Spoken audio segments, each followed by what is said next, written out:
Hello, and welcome to the Professor Podcast with Ruth and Claire. Each episode, we talk about a particular topic in the life of a professor. We are tenure-track faculty members in the sciences, working at a primarily undergraduate university in California. The purpose of our podcast is reflection, so we bring something we think is working and something we're working on to discuss. Welcome to the Professor Podcast. I'm Bori. And I'm Claire, and today we're going to talk about Capstone Projects. But first, Bori, how was your week?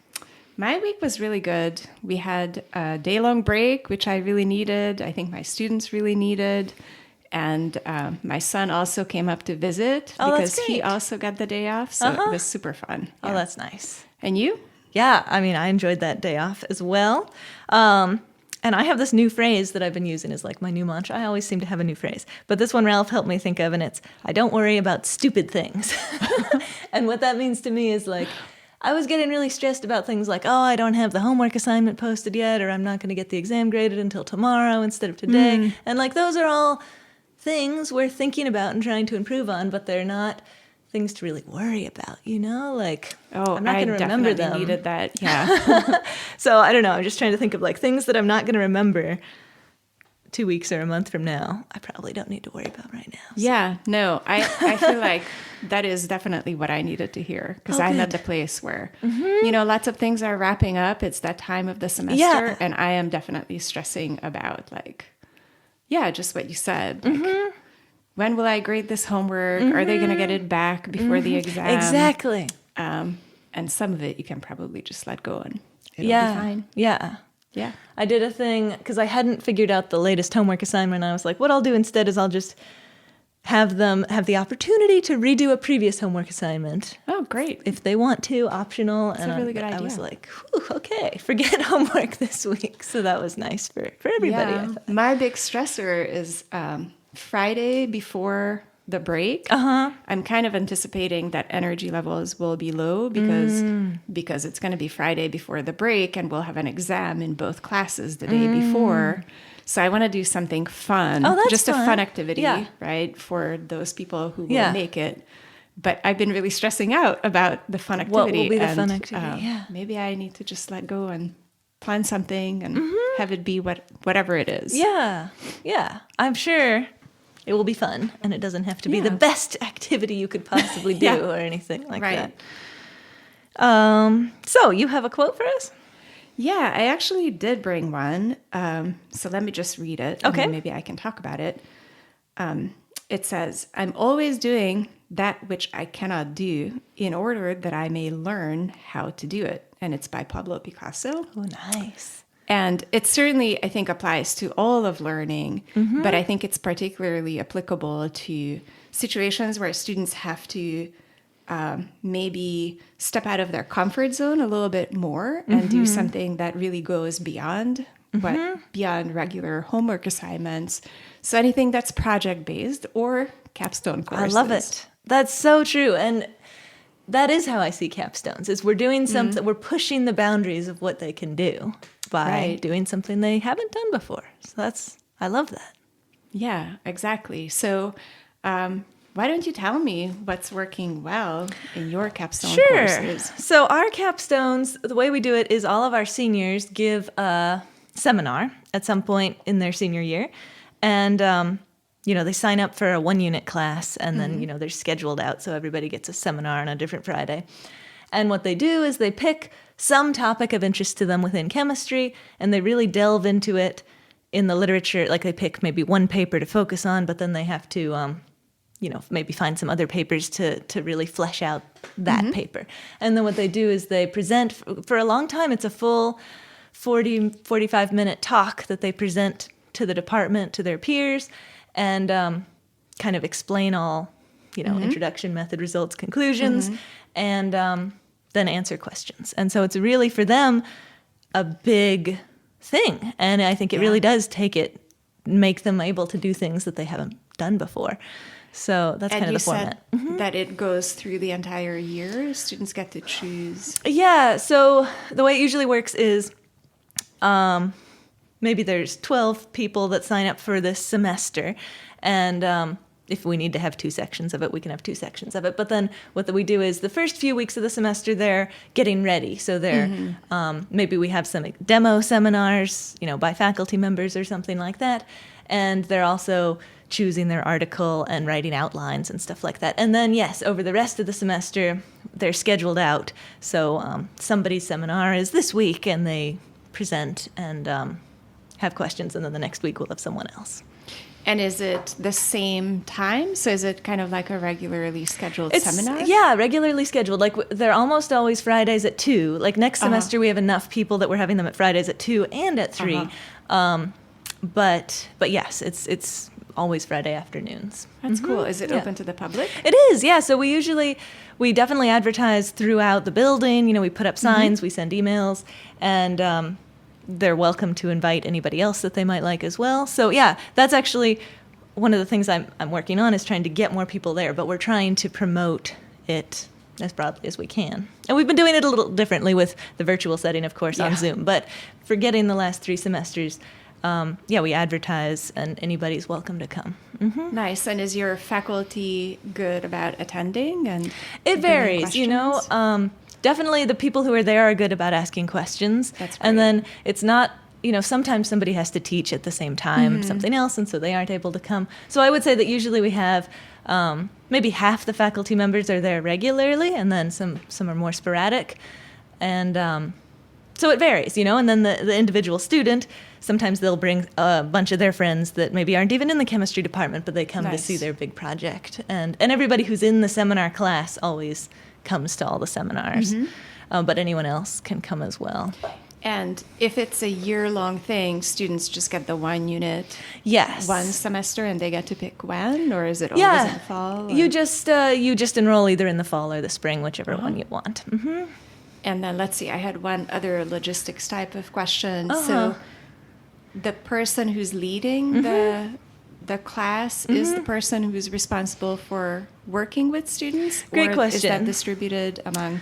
Yeah, one faculty member is in charge of the class and actually meets with them and gives them guidance on, they look at their outlines and whatnot. But then the students, so that one faculty member is in charge of making sure that all happens and whatnot. But then the students do often go out and say, maybe they're doing something that their project touches on something we talked about in one of my classes, so they come to ask me about it to, make sure they have a good understanding of that whole area. So there is, I would say that definitely the one faculty member is the main point person and puts the most time into it, but the other faculty members do help out if the students have questions before their seminar. And then the grading, all the faculty members and all the students in the class fill out a little evaluation form that then goes, the point faculty person compiles all that into a grade, and I think gives some feedback to the students as well, compiled from all that. That's cool. Yeah. And has it worked pretty well in terms of the workload being distributed pretty evenly? You mean for the faculty for the member? Faculty, yeah. I get the impression that it's more, I haven't actually taught the class, but I get the impression that it's more work than the unit that you're getting for teaching the class. But yeah, units aren't always the same. So I get the impression that maybe it's more, you're meeting with all these students and helping them all, as well as going to the weekly seminar. So I think it does add up to be maybe a little bit more than some other units are. Yeah. But yeah, I think so you asked what's working. I think it's working that it's a really big deal for the students, and kind of like the quote you brought up, whenever I ask people at the beginning of the semester, how's it going? And if they're taking seminar, they're usually like, oh man, I'm taking seminar this semester. It's a big thing, and it's something they can be proud of. And then they can say, well, if I could do that big thing, maybe I could do this other big thing. And they get all this experience, with public speaking, but not just with public speaking, with delving into the literature and with doing this big project. And so I really think, it steps them into a new level of being able to do new things. So I'm into that. I actually had a chemistry major in my linear algebra class. Oh, really? I can't remember now if that was required at the time or if that was something that they were doing for a minor.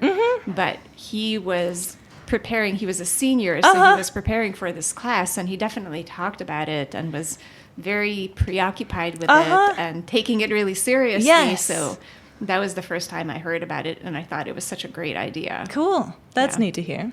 Yeah. So tell me, what does your capstone look like, and what's working for you with it? So we actually don't have a capstone in our major right now. And we have done this big redesign that I talked about in one of our prior episodes. And in the new major, there will be a capstone. And I just looked at all of the materials that we submitted to make sure that I could talk about it. It is structured a little bit differently, so it's actually going to be quite unit heavy for the students interesting. and for the instructor. Okay.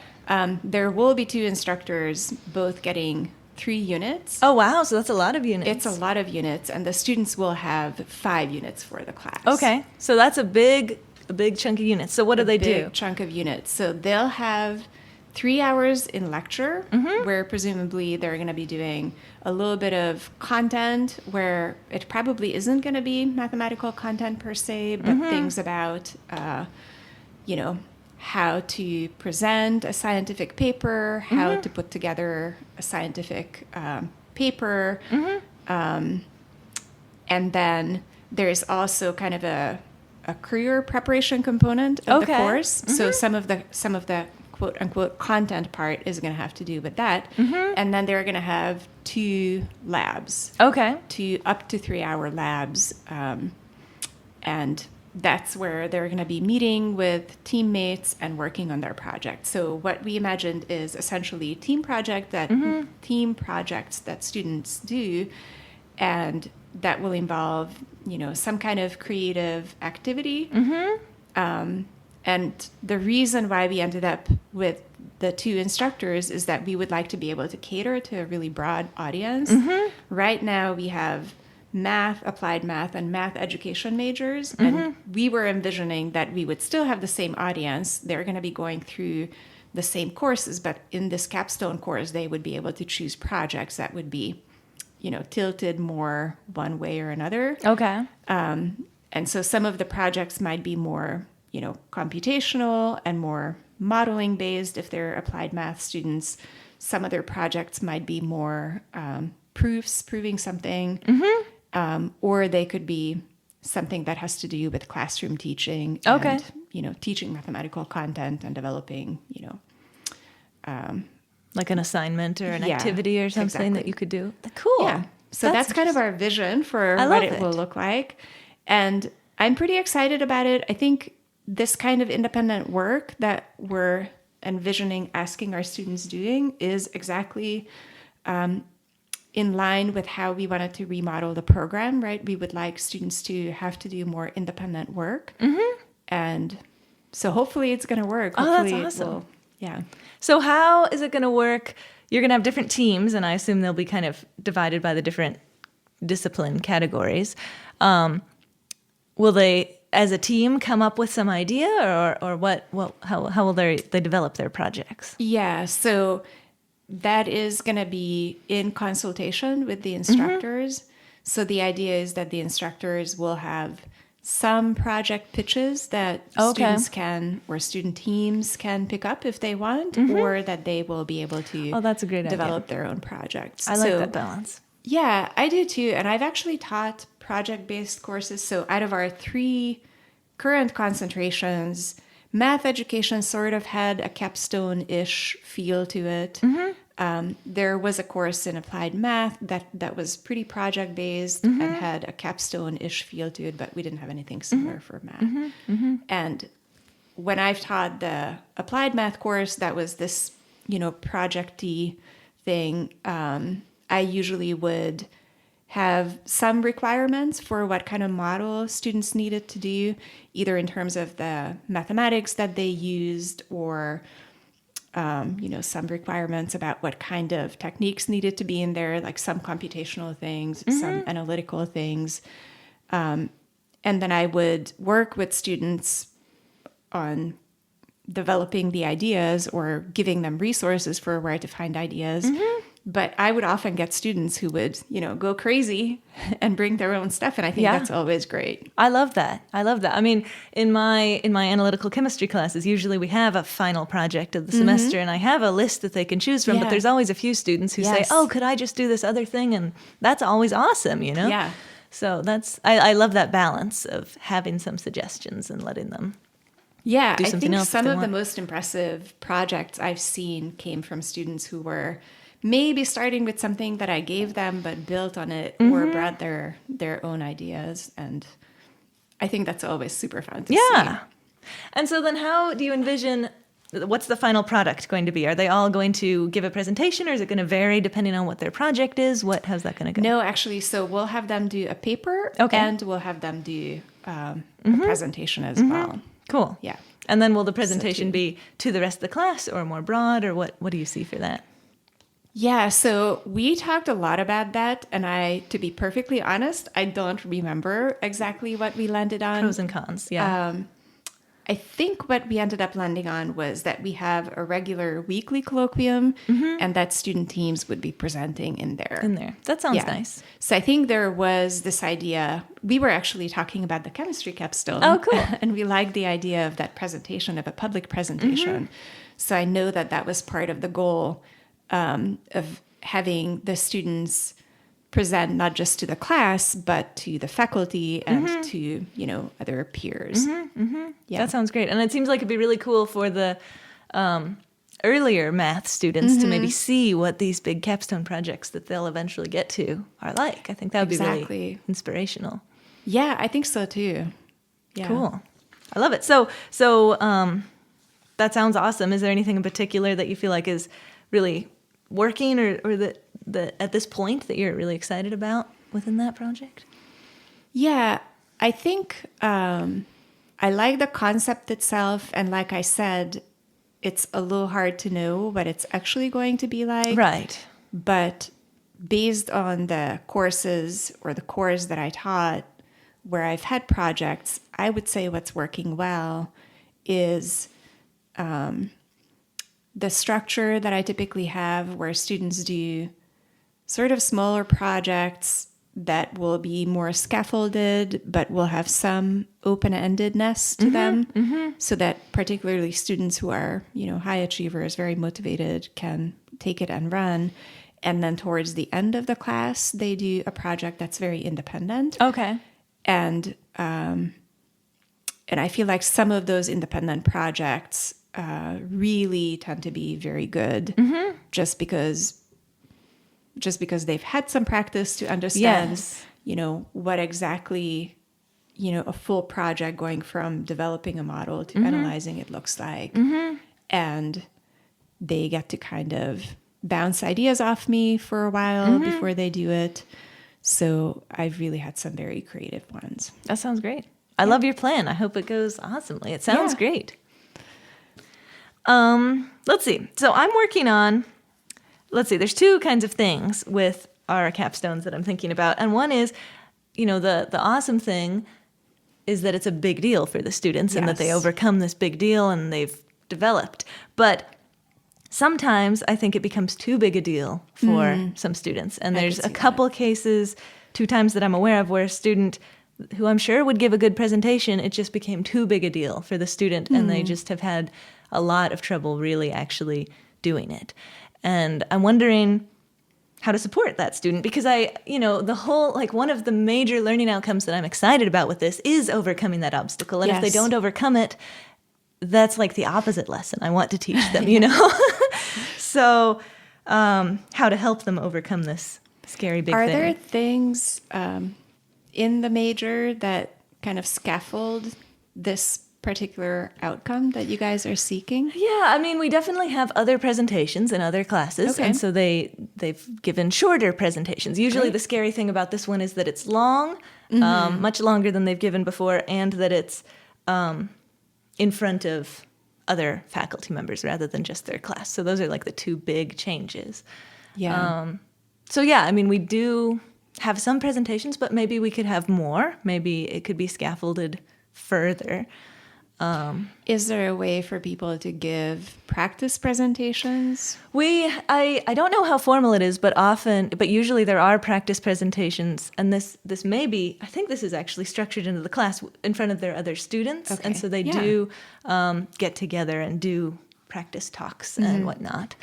It seems like that would help a lot. I would think so. I imagine giving it in front of year 3 friends Yeah. who are also in the chemistry department would really make a big difference. So I don't know if you can talk about it. Maybe it runs into confidentiality, but in the cases where people were really having a difficult time, how did that get resolved? And Yeah. Well, one case, I don't actually know what ended up happening, but I don't think the student ended up graduating. And I Oh, no. don't know if that was the whole problem. I'm not sure of all the details, but that's just not the outcome that I want to have happen at all. Yeah. And the other case, where it's still underway, and I think we'll be able to make it work out. It's more just that this student has just built it up into such a, this is going to be the moment when everybody, he's redeemed himself for all past errors that he's ever had in his whole time here, and it's just too big of a thing for him to actually do, but I think I'm hopeful that it's just been delayed and he'll be able to do it soon, and we'll get through it. Is it possible in very special cases to maybe limit the audience? I think that's a really interesting idea. And I think very special cases, some exception makes a lot of sense. Right. Limit the audience, or maybe we could even switch it to a different project. Very specific cases, what if they did like a term paper instead? Yeah. Some other big thing that was a big thing that they could surmount and overcome and really feel proud about, but that wasn't that. If, really rare circumstance. I don't know. I think that could be worth considering, because everybody doesn't need to present. If it's really not going to work, I don't think you need to have done that to be a chemistry major, Or perhaps, another idea might be we have several opportunities for people to present on campus. And maybe instead of having one gigantic presentation, right, that feels overwhelming, somebody could do several smaller ones. That's a good idea. Right? Our college used to have a student research presentation, a student research day, something like that in the fall. And then there is something that was organized in the spring. I'm blanking on the name of that. I think we called it Idea Fest. Idea Fest, that's right. Yes. And That's so a good maybe you could idea. ask students to do a couple of these things that would add up to the big presentation. Yes. And it would, since the presenting is too much, the practice of smaller ones might really actually push them a lot farther forward. That's a great idea, Bori. I love it. Yes. And then the other small thing I'm working on is just trying to make it more of an event. It's obviously an event for the student, but I feel like as a department, we could make it more of an event and just have, like the department brings food and making it well attended. Food. Yes, exactly. And all of that would show support for these students that are going through this big thing. And what we do right now is the student can bring food if they want to, and they often do. And that's nice, but I think it'd be more fun if we brought food, or at least, I don't know. I like that because it shows our support of the students. Yeah. But on the other hand, the students sometimes do get a kick out of bringing the food and sharing whatever. Yeah. So I don't know, but food. Food is a really good idea. That tends to bring people together. Yeah. I have done things where in the project-based class, when they do a final presentation, I would sometimes have the audience give prizes. So it wasn't from me. Okay. It was really from whoever came to watch, which would be harder to do, right? Like if you have this year-long thing, you would need to think about how to structure that. But maybe there's some way to recognize a crowd favorite at the end of the semester or something like that. That's a nice idea. Yeah. I like that.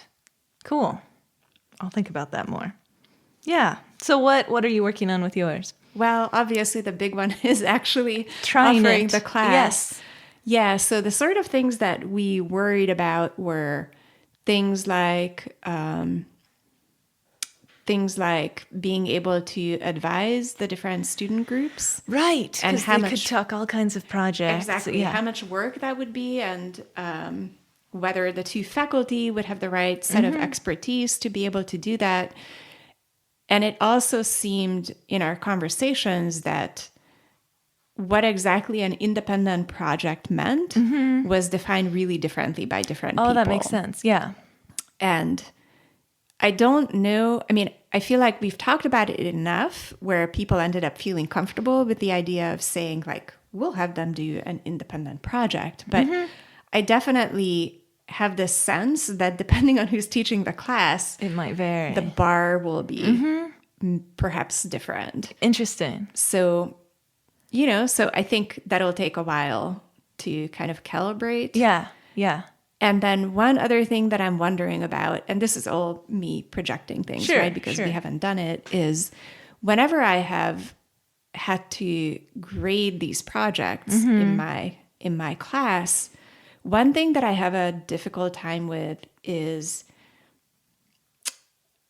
how to treat sort of different levels of work, right? Like clearly there are people who have checked all the boxes on my rubrics, for example, but, relied on me to provide them with a project idea and kind of were pretty minimal, right? So maybe they've done everything that they were supposed to do, but it really was more of a, like a rote sort of thing. Whereas you see other people who are just totally taking it to the next level, right? They're original, they're thinking about stuff, they're learning new things, which is kind of the whole point.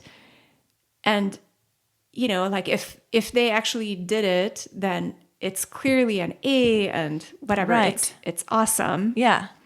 But sometimes you also get people who are taking risks and then some of it doesn't work out. Right. So I have a hard time with that comparison. That is like, tough. what do you do with somebody who's like really trying something new, who's being like super courageous and doing something awesome, but maybe they didn't quite get it all right. Yeah. As opposed to somebody who played it really safe, and were able to like check all the boxes. That's interesting. I know what you mean. It makes me feel like, and this is the kind of thing that would develop over the years probably, but maybe like the rubric, it needs an upgraded rubric, Right. Like maybe there is the column where you just check all the boxes, you played it safe, Yeah. and you get it. I don't know. You could decide, is that an A or is that a B? Whatever you think. Yeah. But then there's another column that's like, man, you blew this out of the water. But then, yeah, I think you're right. You kind of have to incorporate it into the rubric, and this would be tricky. But like, either you tried something really experimental and awesome, even if it didn't work, or you tried something safe, but it did work. Like either of those would get you to this box in the rubric.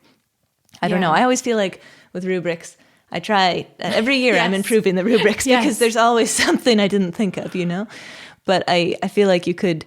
It's kind of like in. Isn't this the case in like NSF awards and they're reviewing the grant proposals? I feel like they're like, well, it could be high risk, high reward, or it could be not very risky, but we're definitely going to get something, even though it's not going to be as exciting as this other one would be. And both of those would be fundable, So it kind of sounds like what you're talking about. Almost like they need to include an intellectual merit. Yes, exactly. That's a fun idea. Yeah. I don't know. Yeah. So, Yeah. I think that's a good idea. I would have to think more about how to actually implement it. Mm-hmm. Yeah. And then what's the definition like of whether it's a risky project or not? That's kind of... Yeah, it is somewhat subjective. Right? Yeah.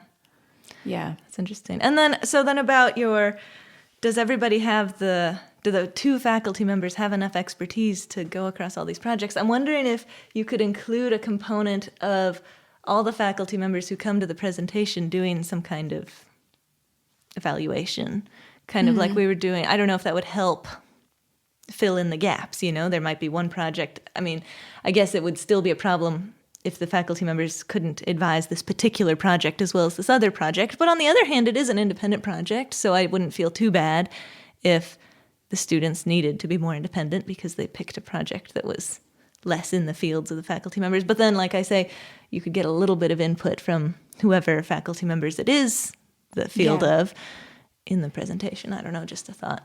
Yeah, we talked a little bit about that, and I think that is totally the sensible way to go. I think there's a little bit of departmental baggage around that where while we had our master's program, some people were much more likely to advise students. So the worry was that that students would end up going to the same faculty members over and over again. And this whole capstone thing would be sort of a bigger burden for some people. But I see. I think it's probably a stupid thing to worry about, right? According to That's interesting. Your initial Don't worry about stupid things. yeah. Yeah. Like, we're just projecting, right? Like we're getting so far ahead of ourselves that maybe that's not worthwhile for us to think about. It does seem like if it did become a problem, you could deal with it at that point. And maybe if they were always going to this one person, well, maybe that person should always teach the class and get the units, or I don't know what it would be. Yeah, that's a good point. I don't know. But yeah, when it's a problem, like don't maybe worry keep a about lookout for it, but it's Yeah. not a problem yet. I don't know.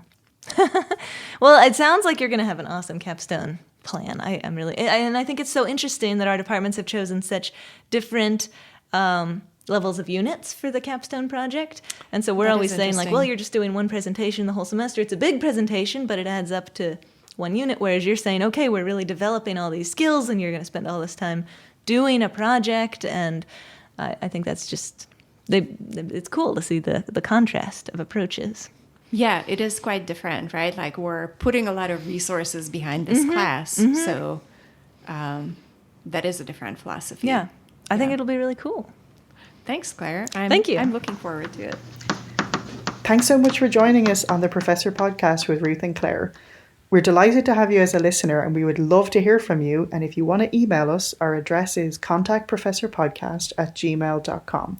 We'd love to hear any of your suggestions for future shows or professor quotes that you might want to share with us, or even just things that have come up for you when you were listening to previous episodes. And if you've been enjoying the podcast, we would love if you would spread the word. So the best way to spread word is by telling people you know if you think they should listen to it, or you can leave us a review wherever you listen to your podcasts. Thanks so much for joining us, and we'll see you next time.